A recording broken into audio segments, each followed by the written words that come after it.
Welcome to বঙ্গ রসনা। চলুন আজ বানাই উচ্ছে পাতার বড়া। ইস, নাক সেটকাচ্ছেন তো? আরে বানিয়েই দেখুন না, গরম ভাতে মচমচে বড়া, আর কি চাই। উচ্ছে পাতাগুলোকে কেটে নিন। একটা পাত্রে বেসন, সামান্য কালো জিরে, 1 চামচ চালের গুঁড়ো, হলুদ এবং লঙ্কা দিয়ে ভালো করে মিশিয়ে নিন। এরপর এর মধ্যে সামান্য নুন দিন।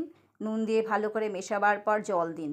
জল দিয়ে একটা মিশ্রণ তৈরি করুন এবং সেই মিশ্রণের মধ্যে দিন সামান্য খাবার সোডা এবং 1 চামচ গরম সর্ষের তেল। ভালো করে মিশ্রণটা তৈরি হবার পর উচ্ছে পাতাগুলো ব্যাটারে ডোবান, ডুবিয়ে গরম সর্ষের তেলে ভেজে তুলুন। কেমন লাগলো অবশ্যই জানাবেন কিন্তু, এবং অন্যান্য রেসিপি জানার জন্য আমাকে অবশ্যই কমেন্ট করতে পারেন। আবার দেখা হচ্ছে পরের ভিডিওতে। ভালো লাগলে অবশ্যই শেয়ার করুন এবং ফলো করুন।